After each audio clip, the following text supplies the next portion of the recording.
آپ کسی کے ساتھ پیار سے دو جملے بول لیں، ساری زندگی وہ شخص آپ کو بھلائے گا نہیں۔ میرے اور آپ کے آقا مولا صلی اللہ علیہ وسلم کی بارگاہ میں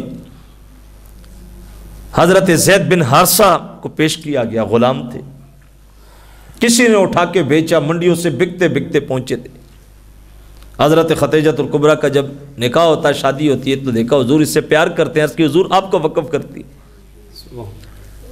تھے تو غلام بچے تھے، لیکن حضور نے کتنا پیار دیا۔ جب اس کے چچا، والد اور بھائی کو خبر ملی کہ ہمارا بیٹا تو وہاں پہ ان کے پاس ہے، تو سیدھا چل کے مکے میں آئے اور حضور سے ملاقات کر کے کہا ہمارا بیٹا اس طرح گم ہوا تھا، بکتے بکاتے آپ تک آیا ہے، آپ جو لینا چاہتے ہیں ہم دے دیتے ہیں، ہمارا بیٹا میں دے دو۔ کوئی غریب خاندان تو وہ بھی نہیں تھا۔ کہا جو مانگیں گے ہم دے دیں گے، اس کی قیمت لگاؤ اور بیٹا میں دے دو۔ میرے حضور فرمایا محمد انسانوں کے سودے کرنے نہیں آیا کہ میں ان کی قیمت وصول کروں گا، لیکن ایک شرط ہے کہ میں اس بچے کو بلا لیتا ہوں، جانا چاہے گا تو میں روکوں گا نہیں، اور اگر نہیں جانا چاہے گا تو زبردستی تم نہیں کرو گے۔ کیا اس سے حضور کی سیرت کا گوشہ ظاہر نہیں ہوتا؟ حضور کو کتنا اعتماد تھا اپنے پیار کے اوپر کہ میں نے اتنی محبت دی ہے، یہاں تو بچہ صبح گم ہوتا ہے اور شام کو مل جائے، مسجدوں کے اندر اعلان ہوتے ہیں، ابھی 2 گھنٹے پہلے بیٹا جدا ہوا تھا، ملاقات ہو رہی ہے۔ کبھی دیکھا ہے کہ بچے کی کیفیت کیا ہے، ماں باپ کی کیفیت کیا ہے، لیکن وہاں کیفیت دنوں کی نہیں تھی، وہاں تو لمبا سفر طے کر کے آیا تھا۔ مدتوں کے بعد ملاقات ہوئی، ماں باپ کو اعتماد تھا کہ ہمارا بیٹا ہے، جدا ہوا، غلامی کی زندگی، جب ہمیں دیکھے گا تو دوڑ لگائے گا۔ کہا حضور ٹھیک ہے بلاؤ۔ حضرت زید کو بلایا، آ کے حضور کے پہلو میں بیٹھ گئے۔ باپ بھی حیران ہے کہ دیکھ بھی رہا ہے پھر بھی وہاں بیٹھ گیا۔ تو کہا کہ زید کون ہے جانتے ہو؟ کہا یہ باپ ہے، یہ چچا ہے، یہ بھائی ہے۔ کہا تجھے لینے آئے۔ حضرت زید نے کہا میں تو نہیں جاؤں گا یار، ایک غلام کو آزادی مل رہی ہے، ماں باپ مدتوں کے بعد مل رہے ہیں، دروازہ کھلا ہوا ہے کہ چلے جاؤ، انسانی عقل تو کہتی ہے بھاگ کے جانا چاہیے، اسے دوڑ کے جانا چاہیے، لیکن وہ نہیں جا رہے۔ باپ کہتا ہے بیٹا میں تیرا باپ ہوں، تیری ماں تیرا انتظار کر رہی ہے۔ تو بیٹا کہتا ہے نہیں نہیں، میرا باپ بھی محمد ہے، میری ماں بھی محمد ہے۔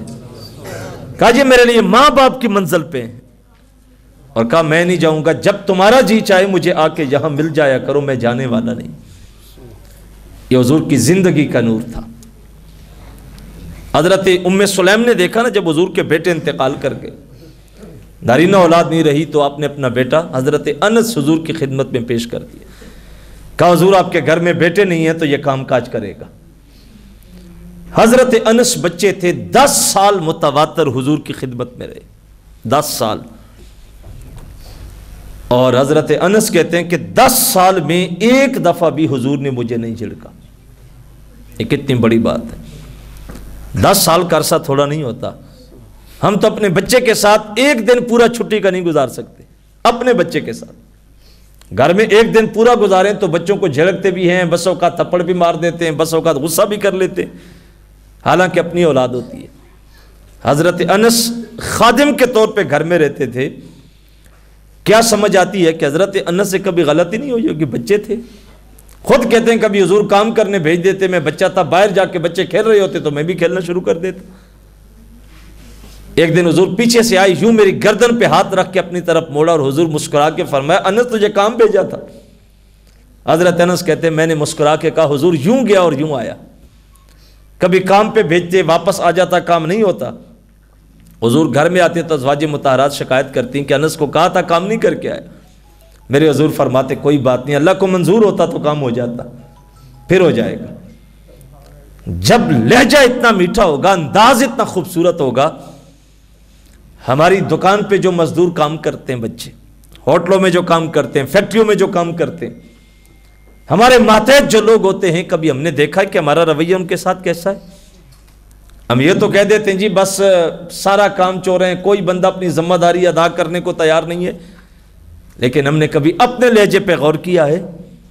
جس بچے کو سارا دن دھکے دیتے ہیں، گالیاں دیتے ہیں، تھپڑ مارتے ہیں، اور وہ جو ہے وہ مہمان آ جائیں تو کھانا بھی لے کے آ رہا ہے، وہ چائے بھی لے کے آ رہا ہے، وہ برتن بھی دھو کے دے رہا ہے، خود صاحب نے کرسی پہ بیٹھ کے پانی پینا ہو تو مزدور اٹھ کے گلاس دھو کے پانی دیتا ہے، لیکن اس صاحب کا لہجہ اتنا سخت ہوتا ہے، لیکن کبھی اس بچے کو قریب کر کے نہیں پوچھا کہ بیٹا تیری عمر کے بچے تو اسکول جاتے ہیں، تیری ماں تجھے صبح صبح کام پہ بھیجتی ہے، گھر میں کیا ہے، غربت کتنی ہے، کون سا دکھ پل رہا ہے کہ تمہاری ماں تمہیں پڑھنے نہیں بھیجتی، صبح دکان پہ بھیج دیتی ہے۔ یار جو ہمارے آنے سے پہلے دکان بھی کھولے، جھاڑو بھی دے، صبح سامان بھی سارا صاف کر کے رکھے، اور ہم سارا دن اس کو گالیاں دیں، اس کو دھکے دیں، تو پھر وہ مزدور دل سے قدر تو نہیں نہ کرے گا۔ آپ اس سے بیٹوں جیسا سلوک کر کے دیکھیں، پھر دیکھیں کہ لوگ تو جان بھی قربان کرنے کو تیار ہوتے، لیکن حقیقت ہے کہ ہم نے کبھی لوگوں کی قدر کرنا نہیں سیکھی۔ ایک صاحب نکلے سفر پہ، تو ریلوے اسٹیشن پہ پہنچے، گاڑی روکی تو ایک مزدور کو بلایا جو سامان اٹھانے والے ہوتے ہیں ریلوے اسٹیشنوں پہ، اور اسے کہا کہ یہ میرا سامان اٹھا کے فلاں نمبر ٹرین کی بوکی اور فلاں نمبر سیٹ ہے وہاں پہنچا دو۔ صاحب اترے اور سیدھا چلے گئے۔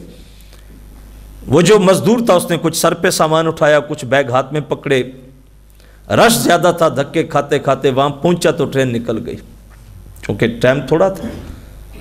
اب مزدور پریشان ہو گیا کہ صاحب کی ٹرین نکل گئی، پتہ نہیں کیسا رویہ اختیار کریں گے میرے ساتھ۔ تو اس نے جاتے نگاہیں جھکا کے لجاجت کے لہجے میں کہا کہ صاحب وہ رش زیادہ تھا تو میں نہیں نکل پایا، تو میں معذرت چاہتا ہوں کہ آپ کی ٹرین نکل گئی۔ تو اس شخص نے آگے سے مسکرا کے کہا کوئی بات نہیں ہے، کل چلے جائیں گے۔ بڑا حیران ہوا کہ یہاں تو لوگ درندے ہوا کرتے ہیں، یہ فرشتہ صرف اترا ہے کہ ٹرین بھی چلی گئی، پیسے بھی ضائع ہو گئے، دن بھی ضائع ہو گیا، اور پھر بھی کہہ رہا کوئی بات نہیں کل چلے جائیں گے۔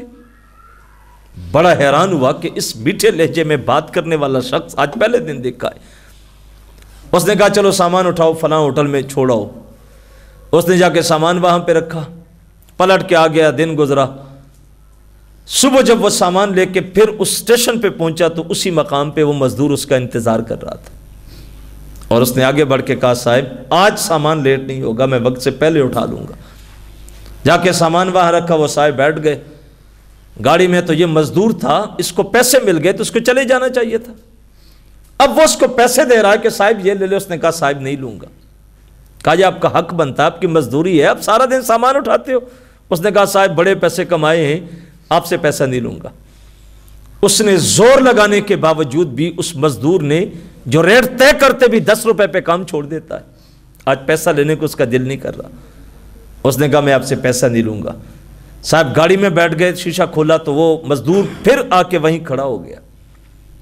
اس کو چاہیے تھا کہ اب کام کا وقت ہے، ٹرین جا رہی ہے، مسافر آ رہے ہیں، دیہڑی لگا لے، پیسہ کما لے، لیکن اس صاحب کا رویہ اس کو کھینچ رہا تھا، اور وہ وہیں کھڑے ہو کے اس کے ساتھ باتیں کرتا رہا۔ جب ٹرین روانہ ہوئی تو اس نے الوداع کیا اس صاحب کو۔ وہ بابو صاحب کہتے ہیں کہ میں نے بڑے سفر کیے، بچوں نے روانہ کیا، دوستوں نے الوداع کیا، عزیزوں نے الوداع کیا، لیکن وہ کہتا ہے جس انداز سے اس مزدور نے مجھے الوداع کیا تھا میں آج تک نہیں بھول پایا۔ آپ صاحب کسی کے ساتھ رویہ نرم رکھ کے دیکھیں، پھر آگے سے لوگ جو محبت دیتے ہیں آپ دیکھیں کہ وہ کہاں تک پہنچتی ہے۔ لیکن حقیقت ہے کہ آج ہمارے رویے تلخ ہو گئے۔ سخت رویوں میں میاں اور بیوی کے درمیان بھی زندگی نہیں گزر پاتی، بس اوقات طلاق تک نوبت آ جاتی ہے۔ سخت رویوں کی وجہ سے ہم نے اولاد کو والدین سے تعلق توڑتے دیکھا ہے۔ لوگ تعلق توڑ دیتے ہیں، کہتے ہیں نہیں نبھتی، لیکن آج جو کچھ ہے معاشرے کے اندر وہ ہمارے سامنے ہے، تو ہمیں تلقین دی گئی ہے کہ ان دو چیزوں کے اوپر خیال رکھیں۔ ایک تو آپ کی زبان کے اوپر کنٹرول ہو، اور ایک آپ کے رزق کے اوپر آپ کی توجہ ہو کہ وہ پاکیزگی کے ساتھ آپ تک پہنچے، ناجائز راستے سے آپ کے پاس نہ آئے۔ جب یہ دو چیزیں ہوتی ہیں تو پھر زندگی ظاہری طور پہ اجڑ جاتی۔ آخرت تو ہے ہی ہے، دنیا کے اندر بھی اس کا وبال انسان کی زندگی کے اندر داخل ہوتا ہے۔ لہٰذا ہم کوشش کر کے اپنی زندگی کے اوپر توجہ دیں، اپنا لہجہ درست کریں، انداز دیکھیں، جو کام ہونے والا وہ تو ہو گیا۔ ہم مزدور کو تھپڑ بھی مار لیں گے تو وہ کام ہوگا تو نہیں، جو نقصان ہونا تھا وہ ہو گیا، جو برتن ٹوٹنے تھے وہ ٹوٹ گئے، جو کچھ ہونا تھا وہ ہو گیا۔ لہٰذا ہم سختی بھی کریں گے، ہم گالی گلوچ بھی دیں گے، ہم اس کے اوپر ہاتھ بھی اٹھا لیں گے،